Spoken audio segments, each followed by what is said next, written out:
बोलो गुरुदेव भगवान की जय। प्यारे कृष्ण कन्हैया लाल की जय। हमारे परम पूज्य श्री महाराज जी गुरुदेव भगवान के द्वारा लिखित एक किताब है, छपवाई हुई, एकादशी महात्म्य एवं शंका समाधान। ओम श्री सीताराम चंद्राय नमः। श्री हनुमते नमः। जिस मानव में मानवता है वह मानव नहीं देवता है। जिस मानव में मानवता नहीं वह मानव नहीं पशुवत है। श्री श्री योगीराज गुरुदेव भगवान का नाम है। श्री भगवत दास जी महाराज, श्री राम जानकी मंदिर, सरदार नगर, श्री राम मंडल, झरखेड़ा, जिला सीहोर। श्री स्वामी जी के आशीर्वाद स्वरूप उनकी प्रेरणा से लोक कल्याणार्थ श्री एकादशी महात्म्य एवं शंका समाधान नामक यह पुस्तक भगवत भक्तों एवं संतों के कर कमलों में सादर समर्पित। इसकी शुद्धि व अशुद्धि पर ध्यान न देंगे। इसमें आपको जैसे जनक विदेह की सभा में अष्टावक्र जी द्वारा ज्ञान मिला था, जैसे जात न पूछो साधु की, पूछ लो कछु ज्ञान, गागर सागर जैसा इस पुस्तक को बार बार पढ़ने एवं मनन करने से ज्ञान मिलेगा और हमारे मंडल को आशीर्वाद मिलेगा। आगे स्वामी जी के परिश्रम की सफलता मिलेगी। आपको सामीप्य, सारूप्य, सायुज्य, सालोक्य, भक्ति की प्राप्ति होगी। संग्रहकर्ता स्वामी श्री गुरुदेव भगवान हमारे भगवत दास जी योगीराज जी महाराज, सरदार नगर, जिला सीहोर, मार्गशीर्ष शुक्ल श्री राम विवाह पंचमी, शुक्रवार दिनांक 28/11/2003। श्री रामचंद्राय नमः। एकादशी महात्म्य। श्री जानकी वल्लभो विजयते। अथ एकादशी शंका समाधान। धर्मावलंबी महानुभाव, ध्यान देने की बात है कि शास्त्रों में मुक्ति के अनेकानेक साधन बताए हैं, जैसे ध्यान प्रथम युग्मक विधि दूजे, द्वापर परितोषत प्रभु पूजे। सतयुग, द्वापर, त्रेता तथा कली, इन चारों में नाना कर्म, धर्म, व्रत नाना और तीर्थाटन साधन समुदायी, योग सिद्ध निगमागम गाई आदि आदि कहा, परंतु फिर भी इनमें कोई न कोई कठिनाई देखी। अंत में निर्विघ्न मार्ग ऋषियों ने एकादशी ही एक ऐसा व्रत कहा है कि राम रूपो भवे नराह, पुनः अंतकाल रघुवरपुर जाई आदि मोक्ष का प्रमुख द्वार इस व्रत को ही बताए, क्योंकि ये ही 4 वेद, 6 शास्त्र, 18 पुराणों में भी व्यास जी ने भी अर्थ, धर्म एवं मोक्ष का एकमात्र स्थान एकादशी व्रत ही कहा। सरल सुगम मार्ग ये भाई, अत्र छोड़ा फल जो कुछ खाई, अन्न छोड़ा फल जो कुछ खाई। ऐसा व्रत करने से असंभव से असंभव संभव होकर अजय की जीत, अलभ्य का लाभ, अकर्मण्य से कर्मण्य तप से ही हो सकता है। अकर्मण्य से कर्मण्य तब से ही हो सकता है। तब से ही ऋषियों ने वेद मंत्रों का साक्षात्कार किया एवं तब से ही श्री मनु जी ने जगत की सृष्टि की है। यह व्रत ऐसी महान तपस्या है जिसके बल से नारद जी जगत पूज्य एवं त्रैलोकगामी बने। इसलिए व्रत का महत्व स्वामी श्री दयानंद जी ने अपनी यज्ञोपवीत संस्कार नामक पुस्तक में 3 दिन व्रत करने का आदेश बड़े जोरदारी से दिया है। ज्योतिष ग्रंथों में भी बताया गया है कि एकादशी के अधिष्ठित देवता विश्वदेव हरि ही हैं। इस कारण इनका नाम हरिवासर पड़ा।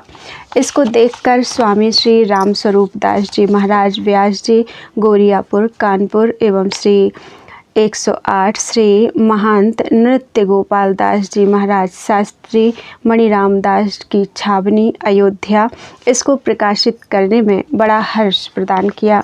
तब मेरे श्री गुरुदेव श्री श्री अनंत श्री वैष्णव कुल कमल दिवाकर ब्रह्मनिष्ठ गौ विप्र संत सेवी महामंडलेश्वर तत्वदर्शी योगीराज श्री रामदास जी महाराज की आज्ञा से चरण चंचरीक शिष्य भगवत दास योगीराज ने लोक कल्याणार्थ यह श्री एकादशी शंका समाधान नामक एक छोटी सी पुस्तक पूर्व संतों की कृतियों में से संग्रह कर प्रेमियों की सेवा में सादर समर्पित किया। इस महाव्रत को सर्व धर्म वाले, सर्व संप्रदाय वाले एवं सर्व वर्ण वाले मानते हैं और मानते भी रहेंगे। हाँ, यह जरूर है कि इस भौतिक कलिकाल में कुछ कमी अवश्य हो रही है। इसका कारण युगान्ते चलितो मेरुः कल्पान्ते सप्त सागराः। इसी भाव को लेकर आजकल के भौतिकवादी पुरुषों के हृदय में यह व्रत ही क्या, समस्त प्रकार के वर्ण, जाति एवं संप्रदाय के भावों का स्थान नहीं रहा। नवीन संस्कृत अपनाने वाले तो अपने शरीर को देने वाले माता पिता तक को भी ताना मारते हैं, तो फिर धर्मशास्त्रों की आज्ञा कौन मानता है। सिनेमा के आगे इस ज्ञान को ना मानने वाले रावण कंस के समान अपने को ही इंद्र चंद्र कुबेर एवं ब्रह्मा के समान सृष्टिकर्ता मान बैठे हैं, परंतु धर्म वृत्ति सज्जन इन पाखंडियों के बाद में ना पड़कर धर्म एवं तप व व्रत का आश्रय नहीं छोड़ते हैं। हरिश्चंद्र, मोरध्वज, प्रहलाद, ध्रुव, मीरा, सखुबाई आदि पर घोर संकट पड़ा, परंतु उन्होंने अपना कर्म एवं व्रत नहीं छोड़ा, क्योंकि तपवल रचय प्रपंच विधाता, तपवल विष्णु सकल जगत्राता, तपवल शंभु करय संघारा, तपवल शेष धरहि महिधारा, तप आधार सब सृष्टि भवानी, करहि जाय तप अस जिय जानी। और भी तप बल से ही संसार में मान एवं उत्थान होता है। सावित्री, कुंती, अनुसुईया, सबरी, वर्तमान में लक्ष्मीबाई, अहिल्याबाई, महात्मा गांधी आदि तप के आधार पर ही उच्च पद प्राप्त कर आज जन जन के मानस मंदिर में मूर्तिमान होकर विराजमान हो रहे हैं। इसलिए तप के महत्व को जानने वाले महामुनियों का बताया हुआ मार्ग है, जो मार्ग श्रुति साधु बतावे ते ही मग चलत सुगम मोहि भाई। अब यह विश्व निर्विवाद हो गया है, क्योंकि मातु पिता गुरु प्रभु की बानी, बिनहि विचार करिए शुभ जानी, तब का ही फल मन जाहि राच्यो मिलहि सोबर, सहज सुंदर सांवरो। कोई अज्ञान बस कहा करते हैं कि कुंवारी कन्याएं एवं सधवाओं को यह व्रत करना मना है। यह उनका अज्ञान है। यह सब तो ऊपर के प्रसंग से निर्मूल हो गया है और सधवा के लिए पति की आज्ञा अपेक्षित है। धर्म सिंधु पद्म पुराण व्रतखंड अध्याय 16। पति सहिताया योषित करोति हरिवासरम, सा पूज्या स्वामी सुभगा, याति प्रेत्य हरेः गृहम्। पति के साथ जो स्त्री एकादशी का व्रत करती है, वह पति सहित सौभाग्य से युक्त होकर अंत में भगवान को प्राप्त होती है। इसलिए सौभाग्य को चाहने वाली स्त्रियों को एकादशी व्रत अवश्य करना चाहिए। और कबीरदास जी, बालापन से हरि भजे, जगते रहे उदास, तीरथ सब आशा करे, कब आवे हरिदास। गोस्वामी जी, दसई दसहु कर संयम, जो न करहि जिय जानी, एकादशी इक मन बस के, से वही जाए सोई व्रत का फल पावे। आवागमन नसाई बी प 203 इन सब वचनों से यह ज्ञात हुआ कि बचपन से ही व्रत एवं तप करना परम आवश्यक है। बालापन नहीं हरि भजे, तरुणाई नहीं दाम, वृद्ध भय विश्राम नहीं, तीनों गए निकाम। संत वारणी। एक गृहस्थ के व्रत में बाधा करने पर महामुनि दुर्वासा को ठोकरें खानी पड़ी। सावित्री अपने पति को यमराज के यहाँ से छुड़ा लाई। रुकमांगद की कन्या ने एकादशी के दिन अपने पति को अन्न जल नहीं दिया। वह व्याकुल होकर मृत्यु को प्राप्त हुआ। वह एकादशी व्रत के बल से उसे यमराज के यहाँ से लौटा लाई। जैसे सत्यवान को सावित्री लाई थी, उसके प्रभाव से रुकमांगद के राज्य में पशु पक्षी तक एकादशी व्रत करते रहे। भक्त नामदेव ने एक मरते हुए वृद्ध ब्राह्मण को एकादशी के रोज अन्न नहीं दिया। वह मर गया। तब लोक निंदा के भय से उसके शव को लेकर चिता में बैठ गए। अग्नि जलते ही ब्राह्मण स्वरूप से भगवान प्रकट होकर दर्शन दिए और नामदेव की एकादशी व्रत की महामहिमा की सराहना की। इसलिए प्रिय भाइयों, बालापन से व्रत एवं तप का फल यह है कि पति की आयु की वृद्धि, शुद्ध संतति और अंत में भगवत गति प्राप्ति कराती है। राम नाम रत्नारे सुतम सौभाग्यमीप्सितं, भर्तुं प्रियत्वं लभते न वैधव्यम कदाचन। नरसिंह पुराण। इस व्रत एवं तप का महत्व बचपन से ही करने का है। किसी योनि में, किसी काल में और किसी युग में विधवा ना होगी, पति को अत्यंत प्रिय होगी, ध्रुव प्रहलाद के समान पुत्र की प्राप्ति होगी, समस्त सुखों का अनुसरण करते हुए भगवत धाम की प्राप्ति होगी। विधवा के लिए तो पुनः दुर्गति ना हो, इसलिए यह तप एवं व्रत विशेषकर है, क्योंकि पूर्व बिगड़ा उससे। विधवा होए पाए तरुणाई, अब फिर ना बिगड़े, इसलिए भगवत शरण में मन लगा रहे और अपने पूर्व कर्मों का प्रायश्चित मनाती रहे।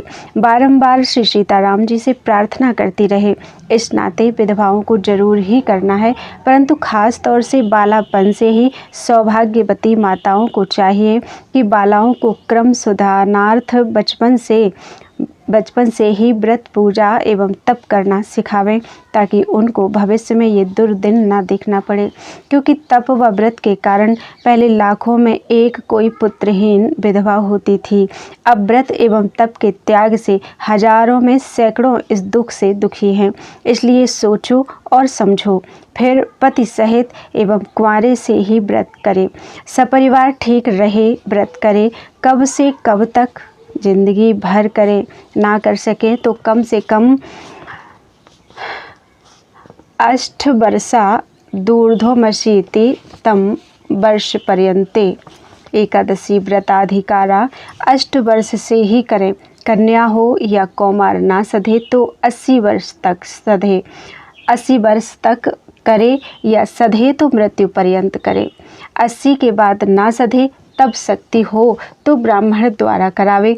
आगे वेद एवं पुराणों के प्रमाण दिए जा रहे हैं। 10वीं वेधि मत करो, करो द्वादशी व्रत, 45 तक जानिए, 60 पुण्यहंत।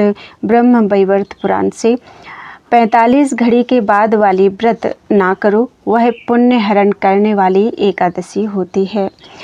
श्लोक। रविंदु ग्रासे हरिजन्म काले, कन्या प्रदाने द्विज भोजने चा,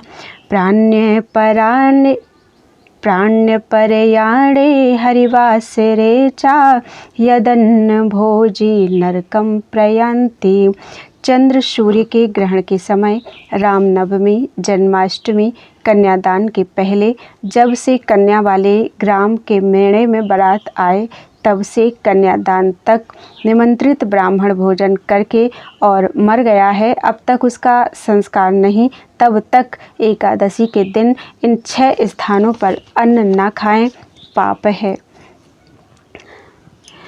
नाग विद्वा यदा षष्ठी मुनि विद्धा एकादशी दशमी विद्धा तत्फलं निष्फलं भवेत्। पंचमी वेदी छठ, सप्तमी वेदी अष्टमी, एकादशी दशमी वेदी निष्फल होती है। दशमी शेष संयुक्ता यह करोति विमूढ़धीः एकादशी फलं तस्य न स्याद्द्वादशवार्षिकम्। दशमी शेष है जिसमें ऐसी एकादशी को मूर्खतावश जो व्रत करते हैं वह 12 वर्ष तक भी एकादशी के करने के फल के भागी नहीं होते हैं, इसलिए द्वादशी वेदी करें। यही कृताः दशमी विद्धा विद्या मोहेन मानवैः ते गतां नरकं घोरं योगान्येको न सप्ततिः। जो मनुष्य विद्या के मद में होकर यदि दशमी विद्या एकादशी करते हैं वे सैकड़ों युग तक नरक में वास करते हैं। इसलिए इसका ध्यान रखें कि 45 घड़ी से ज़्यादा नहीं मानी जाती है, वह त्याज्य है। एकादशी विलुप्ता चेत परतो द्वादशी स्थिता उपोष्या द्वादशी तत्र यदिच्छेत परमं पदम। एकादशी समाप्त हो गई है और पर में द्वादशी स्थित है तो उसी एकादशी को व्रत करना चाहिए। भगवत धाम चाहने वाले दशमी विद्या एकादशी ना करें। त्रिस्पर्शैकादशी यत्र तत्र सन्निहितो हरिः पुण्यं क्रतु सतस्योक्तं त्रयोदश्यान्तु पारणम। जिसमें तीनों तिथियां मिली हों उसके बीच में भगवान साक्षात रहते हैं, उसका व्रत करने से 100 अश्वमेध का फल मिलता है। पारायण त्रयोदशी में करना चाहिए, इसमें संदेह ना करें। कलाप्येकादशी यत्र द्वादश्यनुगता भवेत् दिनक्षयेऽपि सा पुण्या यतीनामुत्तमा तिथि। क्षण मात्र भी एकादशी है और उसके बाद द्वादशी आ गई तो वह भी उससे ज़्यादा फल वाली होती है और यह भगवत भक्तों के लिए उत्तम तिथि मानी गई है। उदप्येकादशी स्वल्पा अन्ते चैव त्रयोदशी मध्ये द्वादशी गेया त्रिस्पर्शा सा हरिप्रिया। दिन में स्वल्प एकादशी, अंत में त्रयोदशी तथा मध्य में द्वादशी आ गई है तो तीनों तिथियों से मिश्रित एकादशी व्रत भगवान को अति प्रिय है। विष्णु धर्मोत्तरे नारद वाक्यम भगवञ्च द्रोतुमिच्छामि पूर्णावेधस्य लक्षणं कथयस्व प्रसादेन कृपां कुरु जगत्पते। हे भगवान, मैं आपसे सुनने की इच्छा करता हूँ कि विद्या एकादशी का क्या लक्षण है, सो हे जगतपते विद्या का संपूर्ण लक्षण कहिए। सवेधम सन्मूढ़ा कुर्वन्ति कारयन्ति ये शुक्राचार्य कुलोद्भूता ज्ञेयास्ते मम ब्रैरिणा ब्रह्मा हारिते। दशमी विद्या एकादशी जो करते हैं और कराते हैं उन्हें शुक्राचार्य के कुलोत्पन्न होने वाले मेरे बैरी राक्षस समझना चाहिए।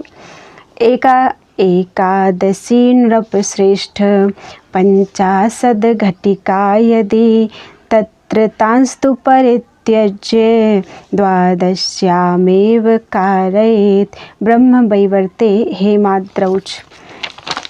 हे राजन, यदि एकादशी 50 घड़ी है तो उसको त्याग करके द्वादशी में व्रत करना चाहिए, परंतु दशमी विद्या एकादशी व्रत नहीं करें।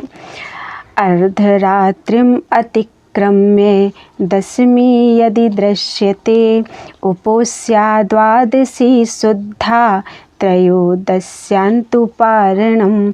अर्धरात्रि को पार कर फिर भी दशमी देखी जाती है तो उस एकादशी को त्याग कर शुद्ध द्वादशी में व्रत कर त्रयोदशी में पारण करें। द्वयोर्विवदतोः श्रुत्वा कृत्वा द्वादशी समुपोषयेत् पारणन्तु त्रयोदश्याम् एष शास्त्रेषु निश्चयः। स्कंदे हरि। विवादग्रस्त एकादशी सुनकर के द्वादशी को व्रत करना चाहिए और पारण त्रयोदशी में करना निर्दोष है, ऐसा शास्त्रों में निश्चय किया है। बहुवागम विरोधेषु ब्राह्मणेषु विवादिषु उपोष्या द्वादशी शुद्धा त्रयोदश्यान्तु पारणम। मार्कंडेयोपि। मार्कंडेय भगवान ने भी वैसा ही कहा है कि शास्त्र एवं ब्राह्मणों में यदि विवाद हो तो द्वादशी में ही व्रत करना चाहिए, पारण त्रयोदशी में करें। नारदीय पंचरात्रि। लववेधेऽपि विप्रेन्द्र दशम्यैकादशी त्यजेत् सुरायां बिन्दुना स्पृष्टं गंगाम्ब एवं निर्मलम। स्कंद पुराण। हे विप्रेंद्र, लव मात्र भी यदि दसवीं विद्या हो तो उस एकादशी को त्याग देना चाहिए। जैसे निर्मल गंगा के जल में मदिरा की एक बूंद भी स्पर्श हो जाए तो वह गंगा जल त्याज्य है, उसी प्रकार यह एकादशी भी त्याज्य है। सर्व सिद्धांत विज्ञानम वैष्णवानां विदुर्बुधाः पूर्व विद्या तिथिस्त्याज्या वैष्णवस्य हि लक्षणम। स्कंद पुराण में लिखा है कि गृहस्थ हों या विरक्त, सब वैष्णवों का सिद्धांत और बुद्धिमानों एवं सभी वैज्ञानिकों का मत है कि पूर्व में जैसा विद्या तिथि का त्याग कह आए हैं उसी मार्ग पर चलें, यही वैष्णव का लक्षण है। गंगोदकेन वै पूर्णौ यथा त्याज्यो घटो भवेत् सुरो बिंदु समायुक्तो सुरा बिंदु समायुक्तस् तथैवेकादशी तिथि। ब्रह्मवैवर्त पुराण। ब्रह्मवैवर्त पुराण में लिखा है कि गंगा जल से भरे हुए घड़े में एक बूंद मदिरा गिर जाए तो वह गंगा जल त्याज्य है। इसी प्रकार यदि आधी रात्रि से एकादशी उल्लंघन कर गई हो तो वह एकादशी भी अर्थात 45 घड़ी से ज़्यादा दसवीं वाली एकादशी त्याज्य है। एवं ज्ञात्वा मुनिर्श्रेष्ठ दशमी शेष संयुक्ता वर्जिता मुनिभिः सर्वैर्वासुदेवं भीप्सुमिः। दशमी से युक्त एकादशी भगवान को प्राप्त करने वाले मुनि महात्माओं के लिए भी त्याज्य है, फिर औरों की तो बात ही क्या है, अतः सभी के लिए त्याज्य है। अविद्धैदशी सक्तो विष्णुधर्म विधायकः विष्णुधर्मोपदिष्टस्तु सहि वैष्णव उच्यते। पंचाशतः शल्यो वैधषष्टियामितो बुधैः। विष्णु धर्मोत्तर पुराण में मार्कंडेय भगवान कहते हैं कि 45 दंड से आगे स्पर्श वेद 50 दंड वाली, संग वेद 55 दंड वाली और 60 दंड वाली शल्या वेद कहलाती है, ऐसा बुद्धिमानों का मत है, ऐसा स्कंद पुराण में लिखा है। सास्पर्शा कुलनाशाय संगो धर्म विनाशिनी शल्या निष्फला प्रोक्ता सवेधा नरकम नयेत्। पुनः स्कंदे हरि। स्पर्श युक्त कुल नाश करने वाली होती है। दशमी स्पर्श युक्त एकादशी कुल नाश करने वाली होती है। संगामी धर्म नष्टा शल्या निष्फला वैद्धा नरक में ले जाने वाली होती है। पंच उषा कालः षट् पंचारुणोदयः सप्त पंच भवेत् प्रातः ततः सूर्योदयः स्मृतः। ब्रह्मवैवर्त पुराण में लिखा है कि 55 दंड रात्रि बीते, उषा काल 56 दंड रात्रि बीते, अरुणोदय 57 दंड रात्रि बीते, प्रातः काल उसके बाद सूर्योदय माना जाता है। यत्र चैकादशी दशमी युक्ता शास्त्रे प्रतिष्ठिता नैतच्छात्रमहं मन्ये यदि ब्रह्म स्वयं वदेत्। व्यास जी कहते हैं कि जहाँ कहीं किसी ने शास्त्रों में दशमी युक्त एकादशी प्रतिष्ठित की है उस शास्त्र को मैं नहीं मानता। यदि स्वयं ब्रह्मा भी कहें तो वह कपोल कल्पित है। एकेनो पवनासेन भावहीनास्तु मानवः निर्दग्धाखिल पापस्ते प्रणस्त स्वर्ग काननम। स्कंद पुराण के प्रभास खंड का महत्व। भावहीन मनुष्य भी यदि एक ही एकादशी व्रत कर लेता है तो उसके समस्त पाप जल जाते हैं और उसको भगवत कृपा से स्वर्ग के नंदन वन का विहार प्राप्त होता है, इसमें संदेह नहीं। संपूर्णे एकादशी भृत्वा द्वादश्यां वर्धते यदि उन्मीलिनीति विख्याता तिथि नामुत्तमा तिथि। संपूर्ण एकादशी हो और द्वादशी बढ़ जाए तो सर्व तिथियों में उत्तम उन्मीलिनी नाम से विख्यात है, वह श्रेष्ठ फल वाली होती है। कुर्वतां सर्व पापानि नरकान् निष्कृतिर्भवेत् न निष्कृतिर्भवेन्दन्नं भुञ्जतां चाहरेर्दिनं। पद्म पुराण। समस्त प्रकार के पापों का प्रायश्चित होता है और अंत में मुक्त हो जाते हैं, परंतु एकादशी के दिन अन्न खाने वाले का नरक से बचने का कोई प्रायश्चित नहीं है, चाहे वह कोई जाति या वर्ण का हो। नरः यावन्ति चान्नानि भुञ्जेत चाहरेर्दिने प्रत्यन्नं च ब्रह्महत्या कोटिजं व्रजिनं भवेत्। एकादशी के दिन जितनी संख्या में मानव अन्न खाता है उसको कण कण में ब्रह्म हत्या लगती है। उस पाप से बचने के लिए एकादशी को अन्न का त्याग करें। पुनर्वच्मि श्रूयतां नराः न भोक्तव्यं हरेर्दिने। पद्म पुराण। श्री सूत जी बारंबार कहते हैं कि हे मनुष्यों सुनो, एकादशी के दिन अन्न नहीं खाना चाहिए, इसमें बड़ा पाप है। अरुणोदय बेलायां दशमी संगता यदि तत्रोपोस्या द्वादशी स्यात् त्रयोदश्यां तु पारणां न तत्रैकादशी कार्यो धर्मकामार्थनाशिनी स्वल्पां च दशमी विद्धा त्यजेदेकादशी बुधः। पद्म पुराण।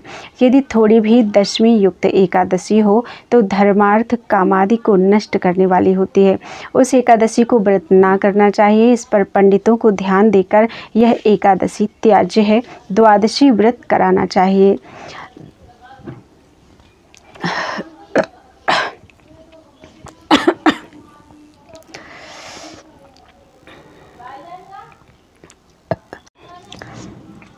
एकादश्यां तु विधिवद उपवास परायणाः शुक्लोसिते च ये विग्र ते नराः स्वर्गगामिनः।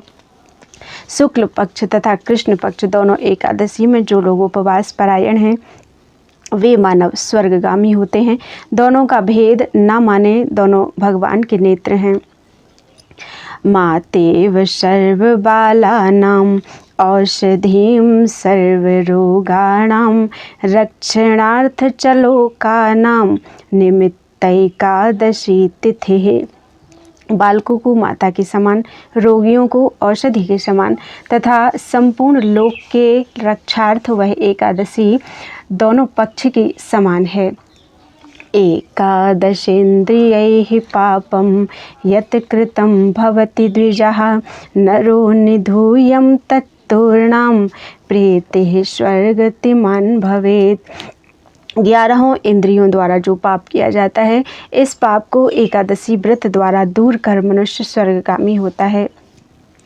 अश्वमेध सहस्राणि राजसूय शतानि च एकादश्युपवासस्य कलां नार्हन्ति षोडशीं। हजारों अश्वमेध और सैकड़ों राजसूय यज्ञ एवं अन्य सैकड़ों पुण्य कार्य सब मिलकर एकादशी के 16वें हिस्से के बराबर भी नहीं हो सकते हैं।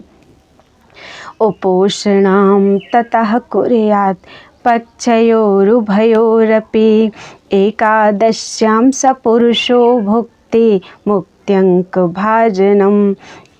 दोनों पक्ष की एकादशी में भेद ना मानकर दोनों को समान उपवास करना चाहिए। दोनों पक्ष की एकादशी द्वारा मनुष्य भोग तथा मोक्ष दोनों पा सकते हैं। आसुरी त्रिष्प्रसे देवी त्वया परिकीर्तिता वर्जनीया प्रयत्नेन वृत्तिहीनो यथा पतिः। तुमने जो कहा वहाँ त्रिस्पर्शा आसुरी एकादशी है, उसको प्रयत्न पूर्वक छोड़ देना चाहिए, जैसे उद्यमहीन अर्थात वृत्तिहीन पति को स्त्री छोड़ देती है। असुराणां तु सा प्रोक्ता आयुर्बल विनाशिनी वर्जनीया प्रयत्नेन यथा नारी रजस्वलाम। तत्वसागर वह आसुरी एकादशी आयु बल वीर्य को नाश करने वाली होती है। जैसे रजस्वला स्त्री त्याज्य है, वैसे ही वह एकादशी प्रयत्न पूर्वक त्याज्य है। रटन्ति तु पुराणानि श्रुतस्य स्मृतिभिः सह न भोक्तव्यं संप्राप्ते हरिवासरे। स्मृतियों के साथ साथ श्रुतियाँ पुकारती हैं कि जब जब एकादशी मिले तब भोजन का त्याग करो। अरे मानवो, अन्न के पाप से बचो। अब एकादशी उत्पत्ति सुने। भविष्य पुराण की कथा। श्री कृष्ण भगवान अर्जुन से कहने लगे कि सतयुग में भयानक मूर्दानव ने देवताओं को जीतकर उन पर अपना अधिकार कर उनको बहुत कष्ट देने लगा। तब समस्त देवता मिलकर शंकर जी के पास जाकर प्रार्थना की। शंकर जी ने कहा, चलो क्षीरसाई भगवान विष्णु के पास चलें, वे ही समस्त प्रकार के संकट से बचाने वाले हैं। यह सुनकर वहां पहुंचकर विनयपूर्वक प्रार्थना की और कहा, भगवान, हम अपने धन माल स्त्री पुत्र परिवार सहित घोर कष्ट उठा रहे हैं, कृपा कर इस संकट से छुड़ाइए। भगवान तत्काल अपना शंख चक्र गदा लेकर उनके साथ चल दिए। जब भगवान ने उसका परिचय पूछा कि उसका पूरा परिचय क्या है, तब इंद्र ने बताया कि नाड़ी जंग नामक दैत्य का पुत्र मुर इस समय विशाल नगरी चंद्रावती में बसता है। उसने ही यह उपद्रव मचाया है, उसे मारकर हमारी रक्षा करें। तब देवताओं के साथ भगवान चंद्रावती में पहुँचे और इस दैत्य से युद्ध करने लगे। सैकड़ों दैत्य मारे गए, अस्त्र शस्त्र एवं मल्ल युद्ध होते हजारों वर्ष बीत गए, परंतु वर प्रताप मुर मरे न मारा। तब श्रमित हो विश्राम हेतु भगवान बद्रिकाश्रम से आगे चले गए। वहां जाकर 12 योजन लंबी और 5 योजन चौड़ी हेमवती नाम की गुफा में शयन करने लगे। वह दैत्य भगवान को मारने के विचार से वहीं पहुंच गया और वह यह नहीं जानता था कि नर चरित्र कर अज अविनाशी। उसी समय उनके अंग से एक 5 वर्षीय कन्या उत्पन्न हो उसको कड़क कर डांटा और भगवान की गदा उठाकर उस दुष्ट को क्षण भर में ही मार गिराया। उसके मरते ही उसके साथ ही सभी इधर उधर भागकर पाताल को चले गए। तब भगवान उठे और उसके मारने का कारण पूछा। तब कन्या बोली, प्रभु, आपके अंग से आपकी माया शक्ति आपके एवं देवताओं के साथ छल करने वाले इस दुष्ट को मैंने ही मारा है। मैं आपकी शक्ति हूँ। भगवान प्रसन्न होकर कहने लगे कि वर मांगो। तब कन्या बोली कि पहले मेरा नामकरण कीजिए, फिर वर दीजिए। तब भगवान ने कहा, तुम्हारा जन्म एकादशी तिथि को हुआ, इसलिए तुम्हारा नाम एकादशी ही होगा, और जो कोई तुमको जन्मदिन एकादशी को अन्न खाएगा वह घोर नरकगामी होगा, क्योंकि आज से मेरे आशीर्वाद से एकादशी के दिन जितने पाप हैं सब अन्न में वास करेंगे। यह वचन सुन समस्त देवता एकादशी सहित प्रसन्न हो भगवान के चरणों में प्रणाम किए। भगवान अंतर्ध्यान हो गए। उस दिन से समस्त देव गंधर्व एवं मानव एकादशी व्रत करने लगे। आगे कल्प भेद से एक कथा एकादशी उत्पत्ति के विषय में इस तरह है। मत्स्य पुराण की कथा। एक समय इंद्रादि देवता शुर के भय से भगवान जगदीश के पास गए। सादर विनय पूर्वक प्रार्थना कर कहा, प्रभु, इस समय मुर दानव ने बड़ा उपद्रव मचाया है, देवताओं को घोर संकट दे रहा है, उसने समस्त लोक जीत लिए हैं, आप दया कर उनकी रक्षा करें। यह सुनकर भगवान जगदीश जाकर भयानक युद्ध करने लगे। युद्ध करते करते कई दिन बीत गए, किंतु दैत्य वरदान के कारण मरा नहीं।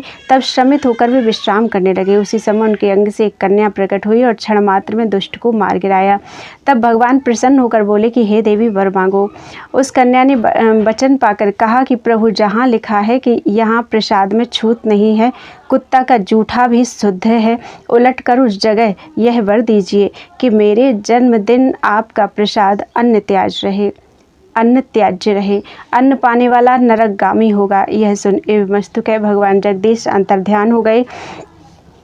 यह महिमा एकादशी ने पुरी में दिखलाई। भगवान का बनाया नियम उसके मुख से पलट दिखाया। इसको ही पुरोहित कर्म अति मंदा एवं जाने ही झूठ न साँच वाले लोगों को भूल में डालते हैं और यात्रियों को कहते हैं कि यहाँ एकादशी उल्टी टंगी है, यहाँ व्रत नहीं करना है। मंदिर के पीछे एक गेरे ताक में न जाने किसी मूर्ति रख दी है। वे लोगों को धोखा देकर कहते हैं कि ये उनका पाखंड है, जबकि यहाँ आज भी पुरी में पंडा और संत एवं सदगृहस्थ हजारों एकादशी व्रत करते हैं। यह काम पाखंडी हरिपद विमुखों का है। सतपथ से गिरना पाखंड है। एकादशी समस्त जाति एवं सभी संप्रदायों को प्रिय क्यों है? महाभारत की कथा। एक समय मृदुमान्य मुर दैत्य को मारने ब्रह्मा विष्णु महेश गए, परंतु वर पाने के कारण त्रिदेव उसे मारे नहीं और त्रिकूटाचल पर्वत पर धात्री के नीचे गुफा में ध्यान मग्न होकर जा बैठे। उसी समय तीनों के सामने एक जलधारा गिरी। उसमें से एक कन्या प्रकट हो दुष्ट मृदुमान्य को मार गिराया। जब त्रिदेव ध्यान छोड़े तो कन्या को सामने देख अति प्रसन्न होकर वर दिए कि हे देवी, आज से जो मानव आपका ध्यान करेगा उसको मोक्ष एवं हमारा धाम प्राप्त होगा। तीनों देवों के ध्यान से प्रकट हुई। उसी समय से पंचदेव उपासक एवं समस्त संप्रदाय वाले मानने लगे। आज भी मानते हैं और मानते रहेंगे। मार्गशीर्ष कृष्ण 11 को उत्पन्न हुई, इसीलिए इसका नाम उत्पन्ना पड़ा। इससे वर्ष की 24 पुरुषोत्तम मास की 2 मिलाकर 26 हैं। उनके नाम क्रमशः इस प्रकार हैं: उत्पन्ना, मोक्षदा, सफला, पुत्रदा, सटतिला, जया, विजया, आमलकी, पापमोचनी, कामदा, बरूथनी, मोहिनी, अचला, निर्जला, योगिनी, देवशयनी, कामदा, पुत्रदा, जया, पद्मा, इंदिरा, पाशांकुशा, रंभा, देवोत्थानी अर्थात प्रबोधिनी और प्रभा और पद्मिनी। एकादशी व्रत समस्त व्रतों में उसी तरह श्रेष्ठ है जैसे नागा नाम च यथा शेषः पक्षिणाम गरुड़ो यथा श्वमेधो यज्ञानां नदीनां जाह्नवी यथा देवानां च यथा विष्णु द्विपदां ब्राह्मणो यथा व्रतनां च तथा राजन् प्रवरैकादशी तिथि। भविष्योत्तर पुराण में भी श्री भगवान ने युधिष्ठिर से मार्गशीर्ष कृष्णा एकादशी व्रत महात्म्य में कहा था कि खड़खे द्वार क्षेत्र में स्नान करने से, व्यतिपात में दान देने से, संक्रांति में दान देने से, चंद्रग्रहण में काशी में, सूर्य ग्रहण में कुरुक्षेत्र में दान देने से, अश्वमेध यज्ञ से सैकड़ों गुना फल एकादशी व्रत से प्राप्त होता है। जिसके घर नित्य 10 गृहस्थ ब्राह्मण भोजन करते हैं उससे 10 गुना फल एक ब्रह्मचारी को भोजन कराने से होता है। उससे सहस्र गुना पृथ्वी दान से मिलता है। उससे 1000 गुना फल कन्यादान से मिलता है। उससे 10,000 गुना फल विद्यादान से मिलता है। उससे 10 गुना फल अन्नदान से मिलता है, क्योंकि अन्न से सभी प्राणी तृप्त हो जाते हैं। किंतु इन सभी से लाखों गुना फल एकादशी व्रत करने वालों को होता है। जो श्रद्धा और प्रेम से एकादशी व्रत करता है वह निसंदेह मोक्ष पाता है।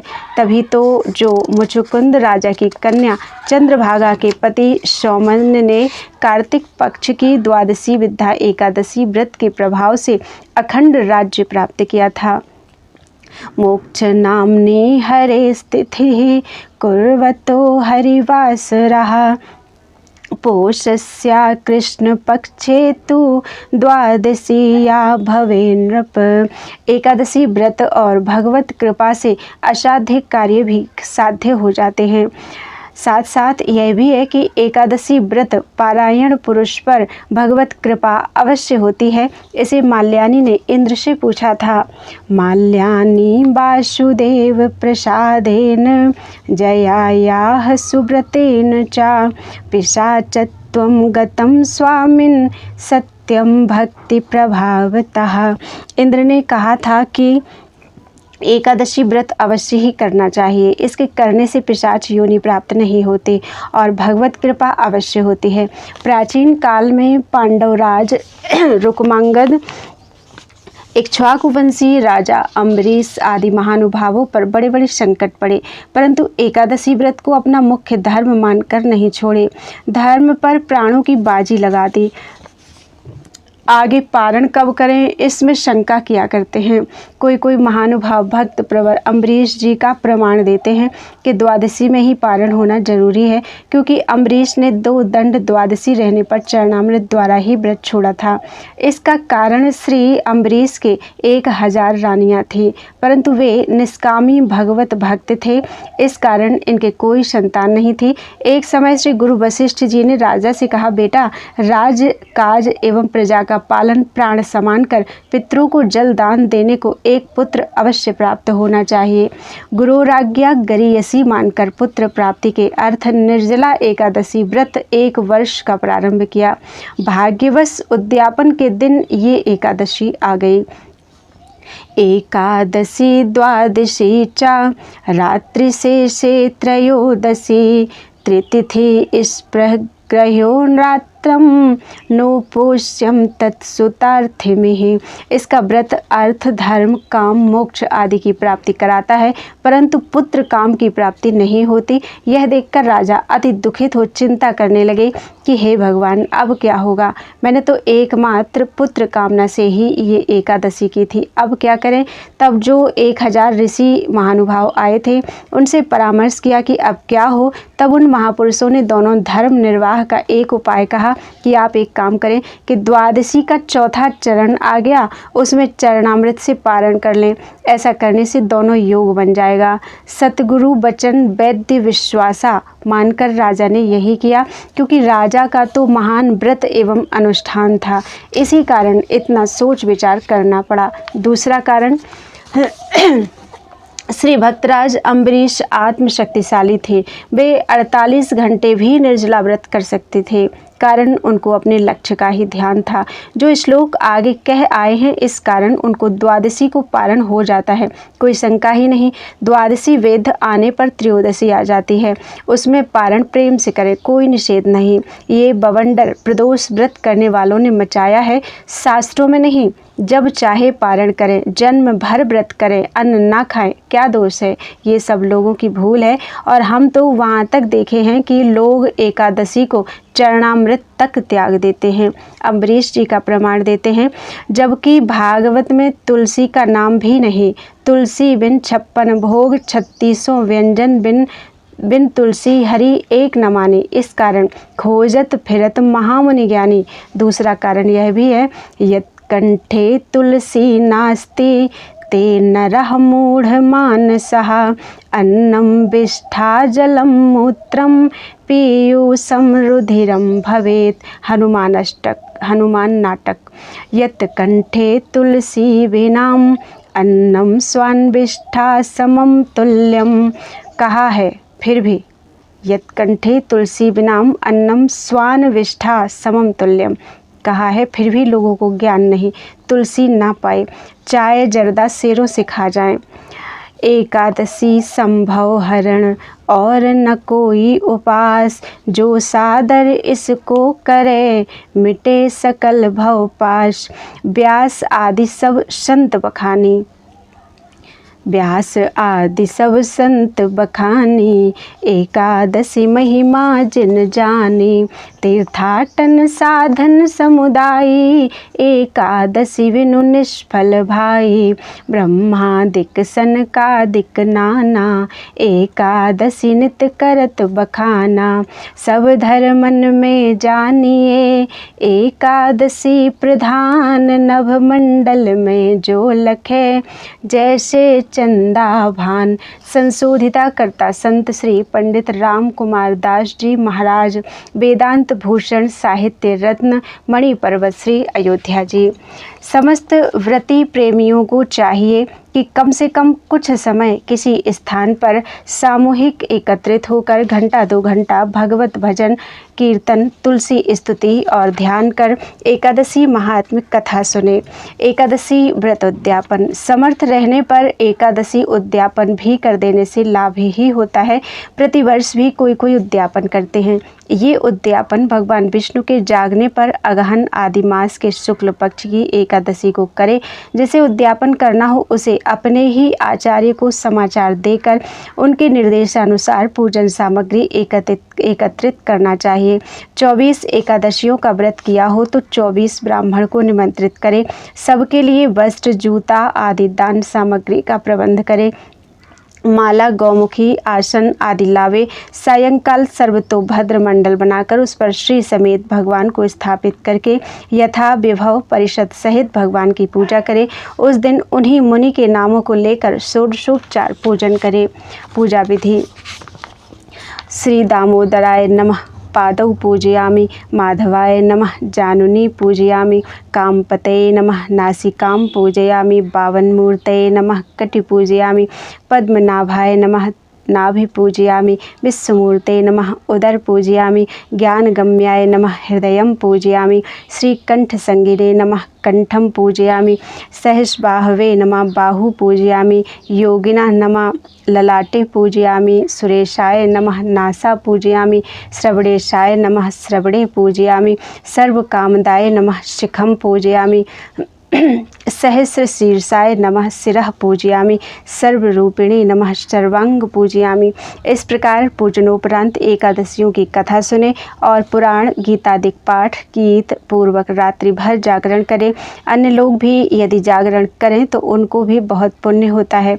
रात्रि बीत जाने पर प्रातःकाल नित्य नियम करके 24 ब्राह्मण द्वारा इदम विष्णु इत्यादि सूत्रों और पंचाक्षर, षडाक्षर, अष्टाक्षर या द्वादशाक्षर मंत्रों से हवन करके विधि पूर्वक ब्राह्मणों को भोजन, दक्षिणा आदि से संतुष्ट करें। गोदान आदि से आचार्य को संतुष्ट कर संपूर्ण सामग्री प्रियंताम विष्णु यह कहकर दे और वह त्रुटियों के पूर्णता हेतु निम्नलिखित मंत्र से भगवान की प्रार्थना करके बंधु वर्गों सहित स्वयं भोजन करे। मया ह्यस्मिन् व्रते देव यदा पूर्ण कृतं विभो सर्वं भवतु संपूर्ण त्वत्प्रसादादुमापते। पहले राजा यौवनाश ने या व्रतोद्यापन करके सुखपूर्वक राज करता हुआ अंत में परम गति प्राप्त किया था। व्रत करके उसका उद्यापन करने पर पूर्ण फल प्राप्त होता है। अर्जुन के पूछने पर श्री कृष्ण भगवान ने यही उद्यापन बताया था।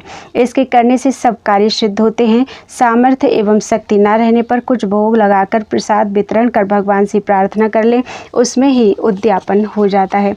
शंकाकर्ता पंडित भुवनेश्वर प्रसाद शास्त्री स्मार्तानाम वैष्णवानाम समाधा शंका। जो स्मृतियों को माने सो स्मार्त और जो स्मृतियों को ना माने सो वैष्णव। समाधान पूर्वक राम कुमार दास जी, वेदांत भूषण। स्मृतियों की ना मानने वाला आस्तिक ही नहीं है, फिर वह सनातनी एवं वैष्णव कैसे हो सकता है। वैष्णव धर्म तो एक महान धर्म है जिसमें अहिंसा परमो धर्मा का प्रतिपादित है एवं श्रीमद् भागवत पुराण उसी के प्रधानता का पोषक है। स्मृति चारों वर्ण, चारों युग, चारों संप्रदाय एवं पंचदेव उपासकों का मार्गदर्शक है। वह कर्म, ज्ञान, उपासना का खजाना है। फिर यह कहना भूल है। फिर राम, कृष्ण, विष्णु, नारायण, सूर्य आदि उपासना वालों को वैष्णव कहते हैं। शैव, शक्ति, गणपत्य आदि स्मार्त कहे जाते हैं। गृहस्थ हों या विरक्त सबको यही मान्य है। श्री तुलसी महारानी की स्तुति। नमो नमो तुलसी महारानी, नमो नमो। जाके दरस परस अघना से, महिमा वेद पुराण बखानी। नमो नमो तुलसी महारानी। शाखा पत्र मंजरी कोमल, श्रीपति चरण कमल लपटानी। नमो नमो तुलसी महारानी। तुम तुलसी पूर्ण तप कीन्हा, सालिग्राम महापटरानी। नमो नमो तुलसी महारानी। धूप दीप नैवेद्य आरती, पुष्पन की वर्षा बरसानी। नमो नमो तुलसी महारानी। 56 भोग 36 व्यंजन, बिन तुलसी हरि एक न माने। नमो नमो तुलसी महारानी, स्यो सनकादि आदि ब्रह्मा मुनि, खोजत फिरत महामुनि ज्ञानी। नमो नमो तुलसी महारानी, प्रेम भक्ति करे हरि वस कीन्हे, सांवली सुरत मोर हियल पिटानी। नमो नमो तुलसी महारानी, श्याम मेरी सखी मैया तेरो यस गावे, भक्ति दान दीजो महारानी। नमो नमो तुलसी महारानी। बोलो तुलसी मैया की जय। श्री सीतारामाभ्याम नमः। नारी दीक्षा। नमस्ते सदा श्री गुरुपाद पीठिके, विनाशयित्री भवान्धकारं, प्रकाशयित्री हरिभक्ति चंद्रिकां, यतश्च गृह्णाति सीतेषु चंदः। श्री गुरु के पद सेवकिये, उघरे और अंतर ज्ञान प्रकाशे। श्री गुरु के पद ध्यान किए, धन धाम बढ़े भव रोग विनाशे। श्री गुरु के अनुरागत ही पद पावत, तीनों लोक विलासे। श्री गुरु के पद पंकज की रज अंजन, देत निरंजन भासे। राम तजू पर गुरु न बिसारूं, गुरु के सम हरि को न निहारूं। हरि ने जन्म दियो जग माही, गुरु ने आवागमन छुड़ाही। हरि ने 5 चोर दिए साथा, गुरु ने लई छुड़ाई अनाथा। हरि ने माया जाल में नेरी, गुरु ने काटी ममता वेरी। हरि ने रोग भोग उरझायो, गुरु योगी ने सब ही छुटायो। हरि ने मोसू आप छिपायो, गुरु दीपक देता ही दिखायो। फिर हरि बंधु मुक्ति बतलाए, गुरु ने सब ही भरम मिटाए। गुरु बिन भव निधि तरे न कोई, जो बिरंच शंकर सम होई। गुरु पद पंकज सेवा, तीसरी भगति अमान। मंत्र जाप मम दृढ़ विश्वासा, पंचम भजन सुवेद प्रकाशा।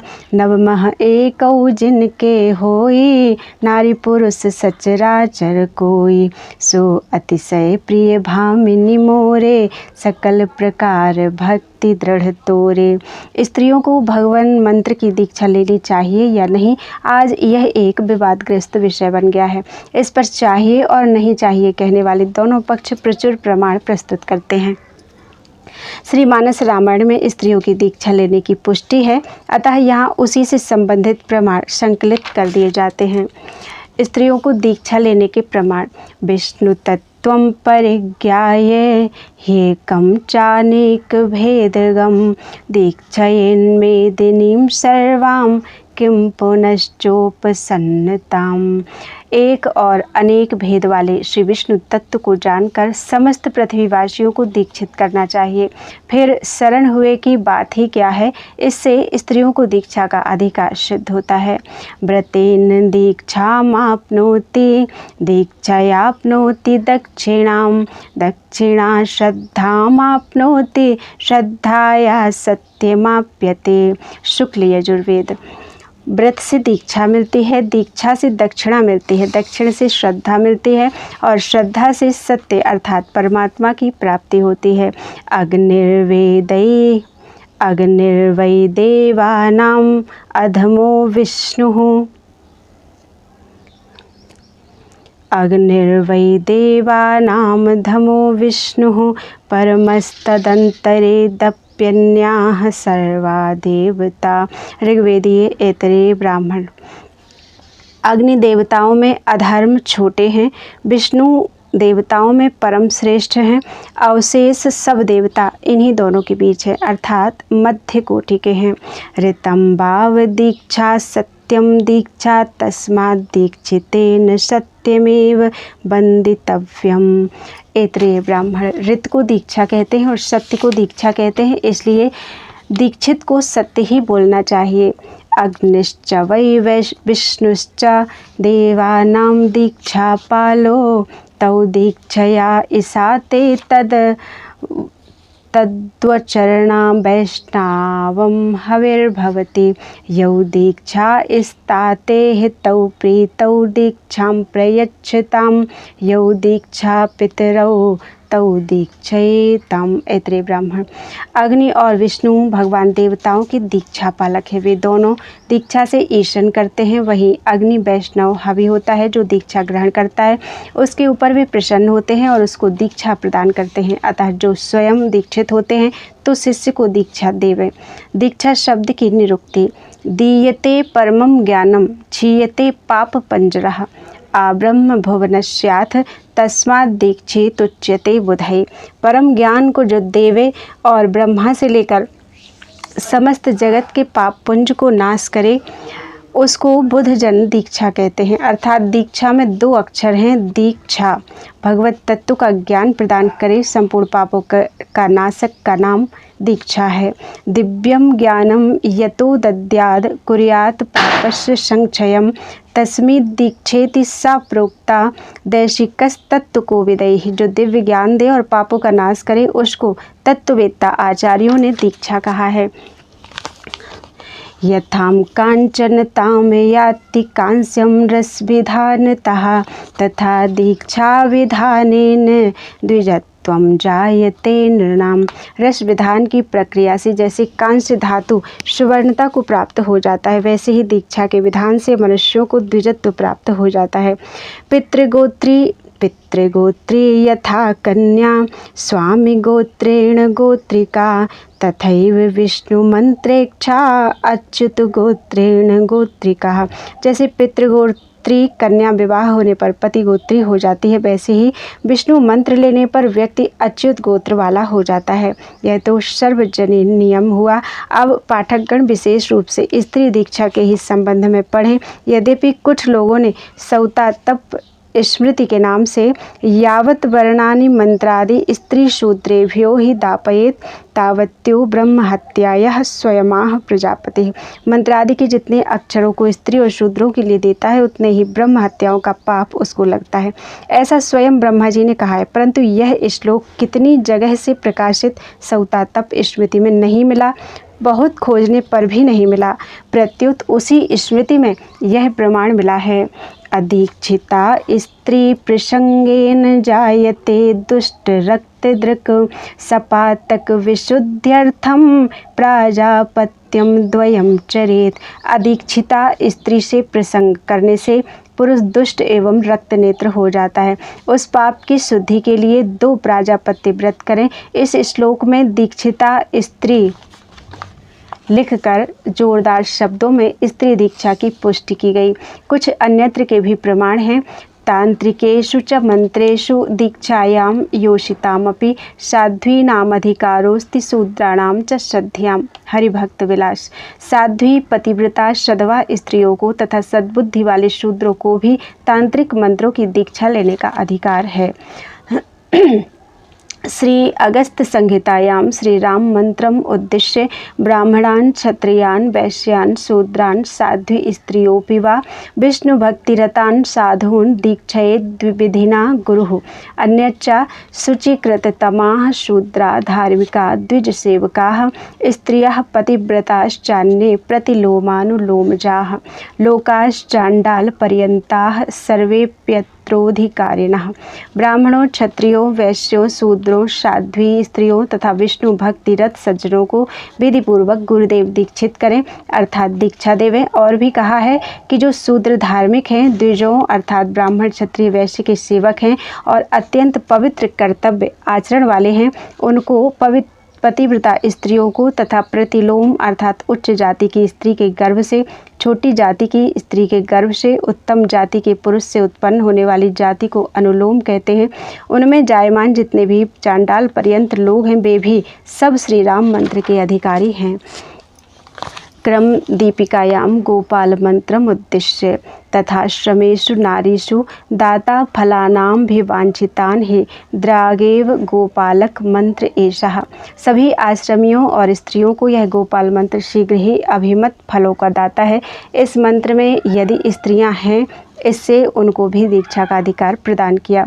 गृहस्था बनगाश्चैव यतयो ब्रह्मचारिणा स्त्रियः शूद्रादयश्चैव सर्वे मंत्राधिकारिणा। बृहद गौतमीये। गृहस्थ, वानप्रस्थी, सन्यासी, ब्रह्मचारी, स्त्री और शूद्र सभी मंत्र लेने के अधिकारी हैं। मंत्राधिकारिणः सर्वे ह्यनंत शरणा यदि। बृहद्धारीति स्मृति। यदि भगवान की शरण करना चाहते हैं तो ब्राह्मण, क्षत्रिय, वैश्य, स्त्रियां, शूद्र आदि सभी अधिकारी हैं। प्रथमं ताप तापसेर्मुनिभिः स्मृतं सर्वोश्रमेषु वसतां स्त्रीणां च द्विजशतम्। पराशर स्मृति। हे ब्राह्मण श्रेष्ठ, तपस्वी मुनियों ने चारों आश्रमों में वास करने वाले गृहस्थी, वानप्रस्थी, सन्यासी, ब्रह्मचारी सभी पुरुषों को तथा सभी स्त्रियों को प्रथम ताप मुद्रा अर्थात संस्कार करना बताया है। विद्याधर मनुष्येषु वैश्याः शूद्राः स्त्रियोऽन्त्यजाः सर्वेधिकारिणो यत्र विष्णु भक्तो यथा नृपः। ब्रह्मराज प्रकरणे। हे विद्याधर, जैसे विष्णु भक्त राजा है वैसे ही मनुष्यों में वैश्य, शूद्र, स्त्रियां, अंत्यज सभी को अधिकारी अर्थात सभी भगवत भक्त हो सकते हैं, किसी को अनधिकार नहीं है। राम सार संग्रहे। स्त्रियश्च वार्षिके काले दीक्षेत विधिना गुरुः। स्त्रियों को वर्षा काल में विधिपूर्वक गुरु दीक्षित करे।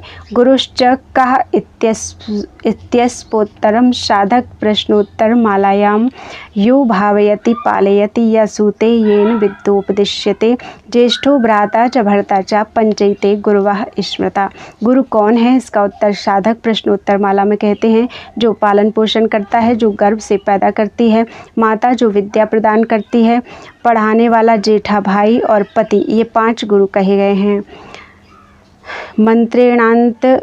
मंत्रेणांतर विशुद्धिश्च पतिसेवा सहायता पत्युश्च सेवया मुक्तिरित्यर्थो मंत्र सेवनात्।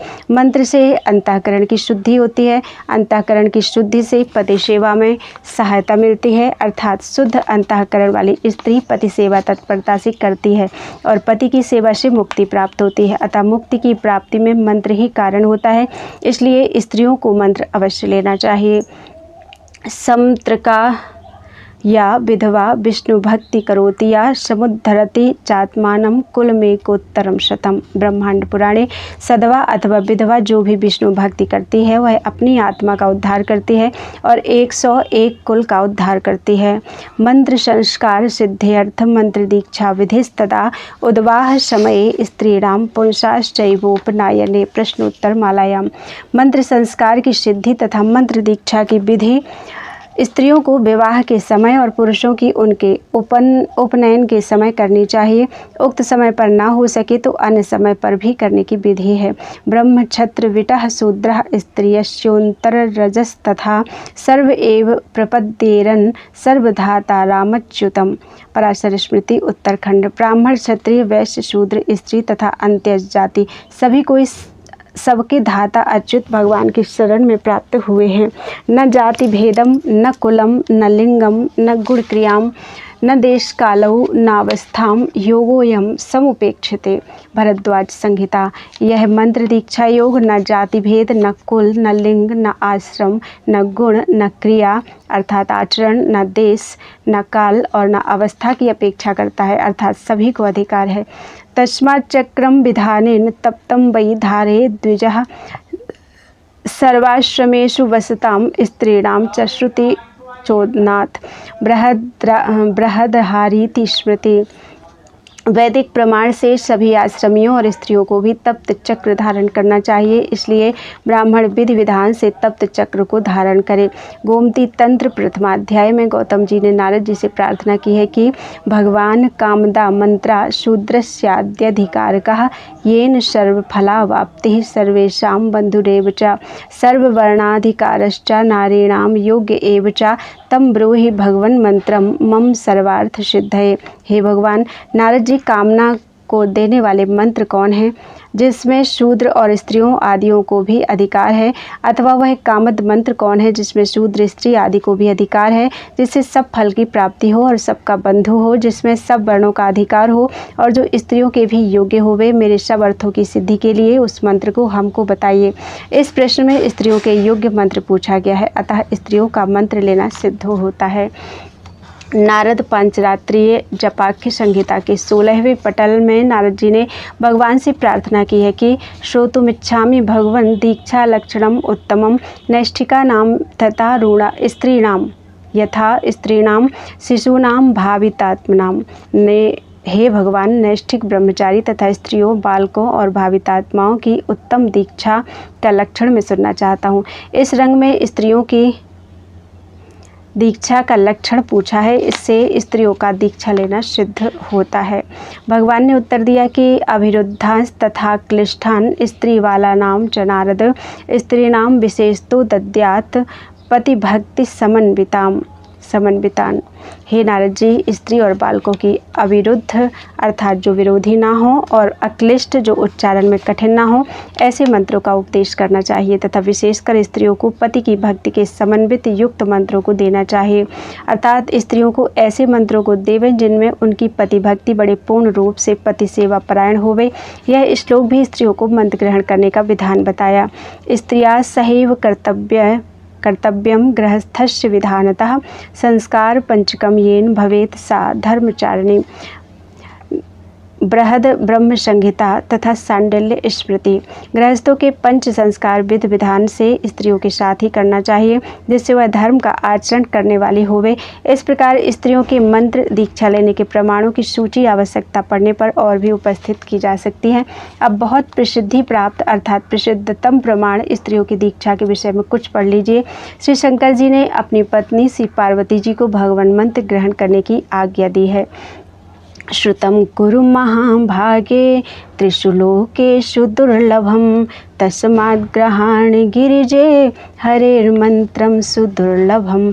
तीनों लोकों में दुर्लभ बात हमने आपको सुनाई और आपने सुनी तो उसको करो। इसलिए हे गिरिराज पुत्री, अत्यंत दुर्लभ भगवान के मंत्र को ग्रहण कीजिए। हमसे सुने हुए विषय को हे महाभागे अब कीजिए। इस विषय को पद्म पुराण के उत्तरखंड अध्याय 254 में श्री वशिष्ठ जी ने राजा दिलीप को कुछ विस्तार के साथ बताया है। देखिए, गुरुपदेश मात्रेणाम पूजयित्वैव केशवम प्राप्नोति वांछितं सर्वं नान्यथा भूधरात्मजे। श्री गुरु जी के उपदेश मात्र से और श्री भगवान की पूजा करने पर सभी अभिलषित मनोरथों को प्राप्त कर लेता है। हे भूवर, करने के दूसरे प्रकार से नहीं प्राप्त कर सकता। वशिष्ठ उवाच एवं मुक्ता तदा देवी वामदेवान्तिकं नृप जगाम सहसा हृष्टा विष्णु पूजन लालसा समित्यं तं गुरुं देवी पूजयित्वा प्रणम्य च विनीत प्राज्ञनिर्भूत्वा युवाच मुनिसत्तमम्। श्री वशिष्ठ जी कहते हैं, राजन दिलीप शिव जी के ऐसे कहने पर श्री पार्वती जी विष्णु भगवान के पूजन की लालसा से आकृष्ट होकर प्रसन्न मन से सहसा श्री वामदेव ऋषि के पास गईं और वामदेव गुरु के पास पहुंचकर उनकी पूजा की और प्रणाम किया और विनीत भाव से हाथ जोड़कर मुनि श्रेष्ठ श्री वामदेव जी से कहा। पार्वत्योवाच भगवंस्त्वत्प्रसादेन सम्यग् आराधनं हरेः करिष्यामि द्विजश्रेष्ठ त्वमनुज्ञातुमर्हति। पार्वती ने कहा, हे भगवान, आपके प्रसाद से भगवान की सम्यक आराधना करना चाहती हूँ, सो हे द्विजश्रेष्ठ आप हमको आज्ञा दीजिए। वशिष्ठ उवाच इति युक्तस्तु तदा देव्या वामदेवो महामुनिः तस्यै मंत्रवरं श्रेष्ठं ददौ सविधिना गुरुः। वशिष्ठ जी ने कहा कि हे राजन, पार्वती जी के ऐसे कहने पर महामुनि श्री वामदेव जी गुरुदेव ने विधि पूर्वक श्री पार्वती जी के लिए परम श्रेष्ठ मंत्र दिया। कथम सुतायाः पितृगेः कौतुकं निशम्य देहो सुरवर्ये निंगते अनाहुता अप्यभियन्ति सौहृदं भर्तुग्रहदेह कृत्स्य कीर्तनम। श्री पार्वती जी श्री शिव जी से कहती हैं कि हे सुरवरीय देव श्रेष्ठ श्री पतिदेव जी पिताजी के घर में उत्सव को सुनकर पुत्री का देह चेष्टा क्यों ही करेगा, अर्थात जाना चाहती हैं। बिना बुलाए कैसे जाओगी? तो कहती हैं कि सुहृद संबंधी के घर बगैर बुलाए भी जाते हैं। फिर पति, गुरु और देहकृत पिता के घर तो बिना बुलाने पर भी जाते ही हैं। यहाँ पति, गुरु और पिता, इनके घर बिना बुलाए जाने को धर्म सम्मत कहते हैं। स्त्री को गुरु करना निषिद्ध होता तो गुरु के घर जाना क्यों कहती? मानस में इसका अनुवाद है, यद्यपि मित्र प्रभु पितु गुरु गेहा, जाइए बिनु बोले न संदेहा। वाल्मीकि रामायण में महाराज श्री दशरथ जी के साथ श्री कौशल्या आदि रानियों का दीक्षा लेने का स्पष्ट वर्णन है कि तथागत्वाथ ताह पत्नीम नरेंद्रो हृदयंगमम उवाच दीक्षां विशत यज्ञे अहम सुत कारणात्। नरेंद्र श्री दशरथ जी अपनी हृदयंगम पत्नियों के पास जाकर कहा कि तुम सब दीक्षा ग्रहण करो, क्योंकि हम पुत्र प्राप्ति के हेतु यज्ञ करेंगे। इसके बाद यज्ञवाट गताः सर्वे यथा शास्त्रम यथा विधिः, श्रीमांश्च सह पत्नीभिः राजा दीक्षामुपाविशत्। सबको यज्ञशाला में गए और श्रीमान श्री दशरथ जी ने पत्नियों के समेत शास्त्र प्रमाण से और विधि विधान से दीक्षा ली। कुमारी कन्याओं के मंत्र दीक्षा लेने के प्रमाण। पुरा काल में मथुरा नरेश दासार का विवाह काशी नरेश ने अपनी कन्या कलावती के साथ कर दिया। राजा दासार ने रानी कलावती का हाथ बतनाथ से स्पर्श किया तो वह तप्त लौह की तरह जलता मालूम पड़ा। तो राजा ने कारण पूछा, कथम अग्निसमम जातम वपुः पल्लव कोमलम, नवीन पत्ते के समान कोमल शरीर अग्नि के समान क्यों हो गया? तो वह उत्तर देती है, राजन मम पुरा काले दुर्वासा मुनिपुंगवः शैवी पंचाक्षरी विद्याम कारुण्येवोपदिष्टवान्। राजन, पहले समय में मेरे पर कृपा करके मुनि श्रेष्ठ श्री दुर्वासा जी ने शिव जी की पंचाक्षरी विद्या का उपदेश दिया था, अर्थात शिव जी का पंचाक्षरी मंत्र का उपदेश किया। इस तप एवं एकादशी व्रत के प्रभाव से इतना ही नहीं, इंद्र तक हिल जाता है। ये सुन राजा कांप गया और गुरु शरण हो गया और व्रत एवं मंत्र जाप करने लगा। एक कन्या नर्मदा नाम की, जो श्री अनुसुईया जी की शिष्य होकर तप करने लगी, बाद में उस तप के प्रभाव से यमराज को क्षमा मांगना पड़ा। इस प्रकार के कई प्रमाण हैं, न मानने वाले के लिए सब शास्त्र व्यर्थ हैं। तप के प्रभाव से राजा बलि की पत्नी ने भगवान को रक्षाबंधन बांधा, तप के प्रयास से राक्षस राज बुला लिया। यह सब कुंवारी अवस्था के तप का प्रभाव है। इति शुभम। या गति योग युक्तानां वाराणस्यां तनुत्यजां, सा गतिः स्नान मात्रेण सरयू हरिवासरे, मन मंत्र तरसहस्त्रे तु काशीवासेषु यत्फलं, तत्फलं संवाप्नोति सरयू दर्शने कृते। मथुरायां कल्पमेकं वसते मानवो यदि, तत्फलं संवाप्नोति सरयू दर्शने कृते। पुष्करेषु प्रयागेषु माधवे माघे वा कार्तिके तथा, तत्फलं संवाप्नोति सरयू दर्शने कृते। कल्पकोटिसहस्राणि यवन्ति वाशतो हि यत्, तत्फलं संवाप्नोति सरयू दर्शने कृते। जलरूपेण ब्रह्मैव सरयू मोक्षदा सदा, नैवात्र कर्मणां भोगो रामरूपो भवेन्नरः। पशुपक्षी मृगाश्चैव ये वान्ये पापयो नमः, ये वान्ये पापयोनयः, तेऽपि मुक्ताः दिवं यान्ति श्रीराम वचनं यथा। यह टीका मेरे राम ने श्लोक के साथ न कर एक साथ कर दिया। चारि खानि जग जीव अपारा, अवध तजे तन नहीं संसारा। अर्थात जो गति योग युक्त पुरुषों को काशी में शरीर छोड़ने से होती है, वह गति एकादशी के दिन केवल श्री सरयू जी में स्नान करने से होती है। 1000 मनवंतर काशी जी में वास करने से जो फल होता है, वह फल श्री सरयू जी के दर्शन से होता है। एक कल्प मथुरा में निवास करने से जो फल होता है, वह फल सरयू जी के दर्शन से होता है। कार्तिक भर पुष्कर राज में तथा माघ भर प्रयागराज में निवास करने से जो फल होता है, वह फल श्री सरयू जी के दर्शन से होता है। सहस्र कोटि कल्प अवंती अर्थात उज्जैन में वास करने से जो फल होता है, वह फल सरयू जी के दर्शन से प्राप्त होता है। ब्रह्म ही जल रूप होकर बहते हैं, इसलिए श्री सरयू सर्वदा मोक्ष देने वाली हैं। पशु पक्षी मृग और भी अन्य जितने पाप योनि हैं वे भी अवध सरयू में शरीर त्यागने से परम पद को जाते हैं। ऐसा श्री राम जी का वचन है। इसी को लेकर श्री गोस्वामी जी ने मोक्षदायिनी सरयू सप्तपुरियों में श्री अयोध्यापुरी मस्तके कहा है। आगे द्वादशी में रविवार में और अन्य जगह तुलसी उत्तरना निषेध है। सीतया अद्य कृतं पापं किं त्वं वेत्सि न वै प्रभो यदि त्वं नैव जानासि तर्हि शृणु वदामि ते। सीता जी ने आज जो पाप किया है प्रभु, क्या आप निश्चित रूप से उसे नहीं जानते? यदि आप नहीं जानते हैं तो सुनिए, मैं बतलाता हूँ। द्वादश्यां तुलसी पत्रम आयद्य निक्रन्तितं यद्य सत्यं तर्हिं पश्ये गत्वा वृंदावने प्रभो। आज द्वादशी में सीता जी ने तुलसी का पत्ता खोंटा है। यदि आप मेरी बात झूठ मानते हो तो प्रभु वृंदावन अर्थात तुलसी के बगीचे में जाकर देख लीजिए।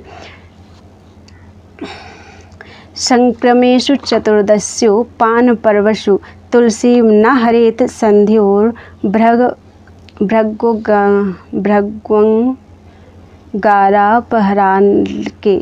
चतुर्दशी और द्वादशी के संक्रमण काल में तथा अमावस्या एवं पूर्णमासी के पूर्व काल में एवं संध्या काल में तुलसी के पत्र नहीं तोड़ना चाहिए।